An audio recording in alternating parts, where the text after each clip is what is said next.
Me chamo Bárbara Fonseca, sou coordenadora do Departamento de Futebol Feminino do Cruzeiro.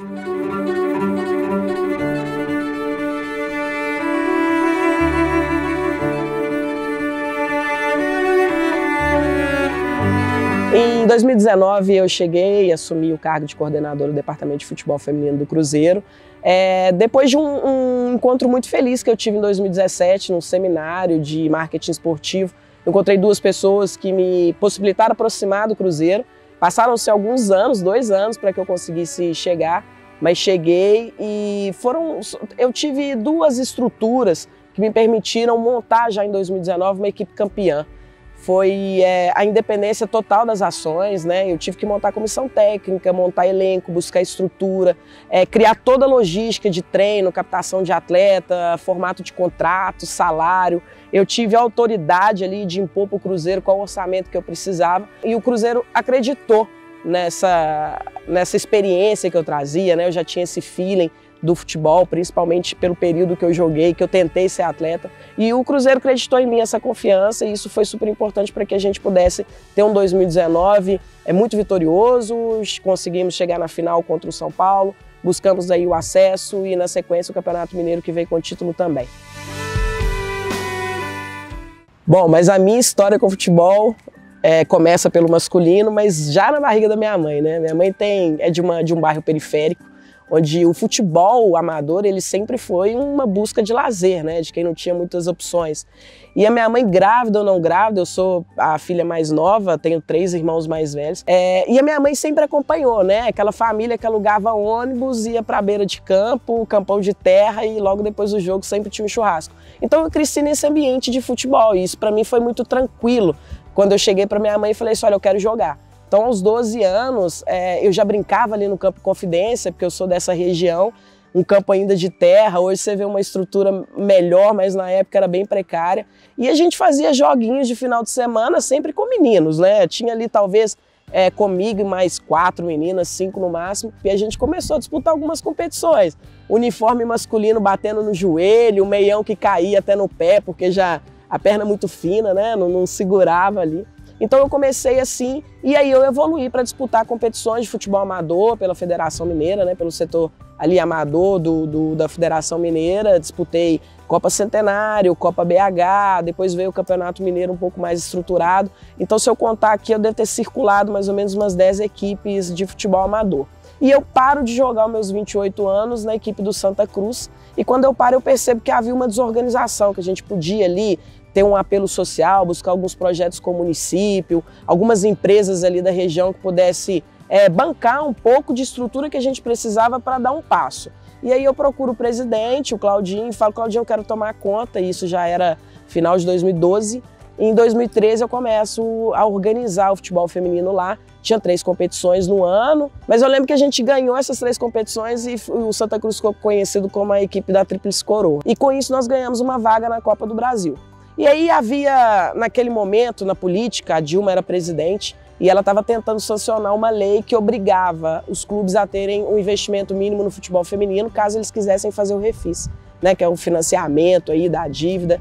Então, apelando para isso, para essa lei que ainda estava tramitando, eu comecei a montar alguns projetos e tentar apresentar alguns clubes ali. E o América eu fui até o Alencar, que na época era presidente, ele também é deputado estadual, então ele teve esse apelo, né, esse olhar mais carinhoso para o futebol feminino e proporcionou que eu conseguisse montar ali inicialmente uma estrutura ainda muito ínfima, mas que permitiu que a gente conseguisse fazer o futebol mineiro aqui evoluir um pouco. Já em 2015, o América coloca a sua primeira equipe em campo e já com todos os profissionais com carteira assinada. Era uma das minhas pautas, que meu elenco, principalmente as atletas que vinham de situações de muita carência, de pouca estrutura, elas pudessem ter ali pela primeira vez uma carteira assinada por um clube de futebol.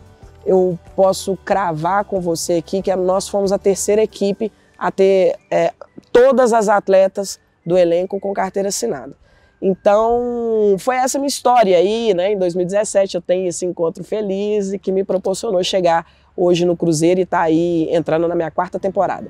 E agora a perspectiva, principalmente com essa mudança, né, saindo de associação, indo para a SAF, clube empresa, que tem outros pilares, outros preceitos, outras visões, a gente já vive uma outra realidade, a gente já está aqui completamente incorporado na Toca 1.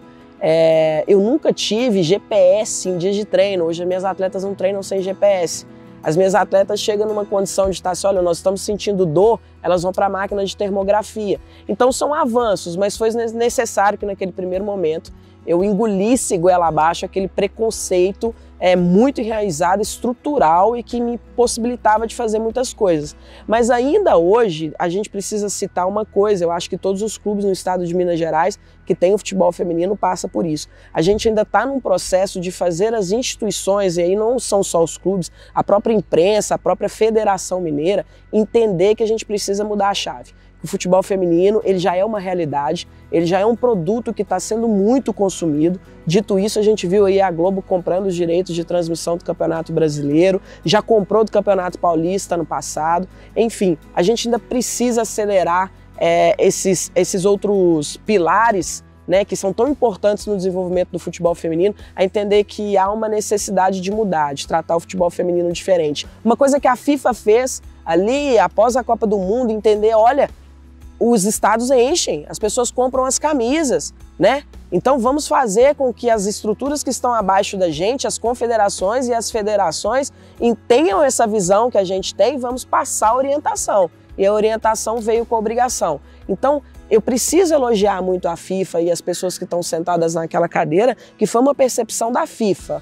A FIFA fez já avaliando que era um produto que ia ser consumido. Bem feito, ele seria consumido a médio, de uma maneira satisfatória, e a longo prazo, de uma maneira de rentabilizar mesmo, os clubes conseguirem buscar a receita. E aí foi necessária a obrigação que realmente os clubes ainda estão nas mãos de pessoas que acham que o futebol e outros esportes eles foram feitos para homem. Aquela obrigação, aquele decreto-lei que a gente precisou de tanto tempo e avançar tantas outras coisas, né, na nossa camada, na nossa sociedade, para que falasse assim, não, tudo bem, pode, as meninas podem também jogar futebol e outros esportes. A FIFA faz numa visão mercadológica e acho que a Globo nesse momento também nessa visão.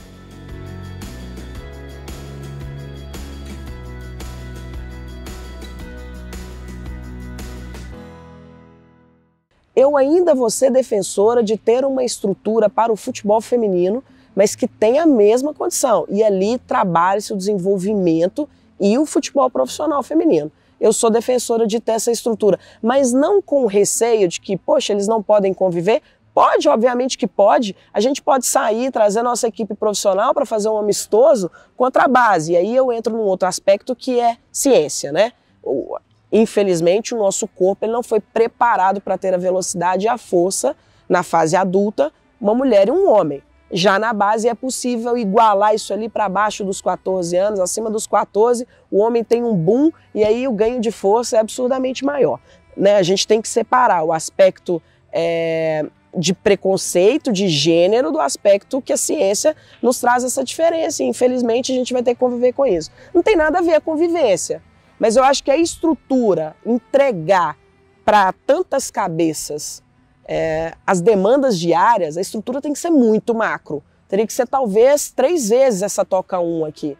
Isso é possível? Poxa, é possível, mas não sendo, eu sou defensora de ter uma estrutura e essa estrutura ser reconhecida com desenvolvimento, as atletas já começando ali de 10 anos, sou muito a favor disso, desse contato muito novo, que a atleta tenha esse contato muito nova com a bola.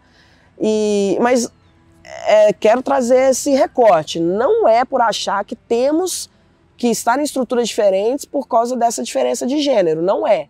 É só por achar que o futebol ele tem tantas nuances e tantas coisas que precisam ser trabalhadas no dia a dia de treino que a estrutura não suporta acondicionar tantos membros, sabe? É mais essa ideia, assim. Você põe hoje uma camisa 10, uma menina em faixa de capitã para ela disputar uma final, a menina nunca participou de uma categoria de base. Ela vem sem um lastro e vem com deficiências. Aí a gente é obrigado a ver pessoas comentando: o futebol feminino é muito ruim, o futebol feminino é muito fraco. Porra, pega um jogo de futebol da década de 40, do futebol masculino, que coisa horrorosa.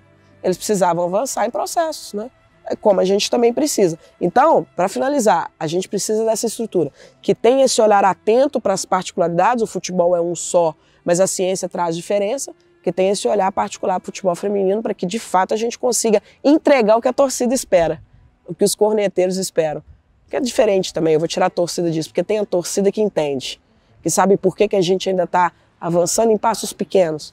Mas os corneteiros não, acho que a gente já teria que evoluir aí taticamente e buscar títulos como um Real Madrid, um Paris Saint-Germain, sei lá o que eles andam pensando que é futebol. Acho que a gente abre o olho e tá tudo pronto, a estrutura está pronta, as atletas estão prontas e vão pro jogo e tem que ganhar. Porque eu fico pensando assim, o torcedor de vôlei, ele vai assistir um jogo de vôlei feminino? Ele vai com a mesma expectativa quando ele assiste um jogo de vôlei masculino? Ele vai achar que ele vai sentar ali e ver o time feminino de vôlei jogando que vai ter a mesma força, a mesma velocidade, o mesmo salto? Não vai. O torcedor de vôlei ele tem esse respeito. E eu consigo perceber que o torcedor do futebol masculino ele não consegue ainda separar. Eles falam assim, pô, mas então se obrigou? Já ouvi isso, já que é obrigação, joga igual homem. Fica aqui um agradecimento que por mais que nós tivemos momentos difíceis nesses 2 últimos anos, que o futebol feminino não conseguiu entregar o resultado e o futebol masculino também não, que vocês tenham esperança e que estejam atentas a todos os movimentos positivos que já estão surgindo. Alguns movimentos a torcida já percebeu, é perceptível, mas sabe que a equipe que está hoje aqui está trabalhando muito, está muito conectado com os anseios dessa torcida maravilhosa e logo logo a gente vai fazer todo mundo sorrir de novo e continuar tendo orgulho, né? Mas que a gente fique atentos aí, que a fase ruim passou, vamos conectar, vamos torcer, vamos entender alguns processos. É isso, fica aí. Não esqueçam o futebol feminino, né? Dê o apoio aí, a gente precisa muito. Nessa tríade, né? Eu falo muito da tríade do desenvolvimento, mas por trás aqui corre esses 9 milhões de torcedores, que é super necessário para que a gente consiga a cada ano entregar mais para vocês que vocês merecem. Um grande abraço.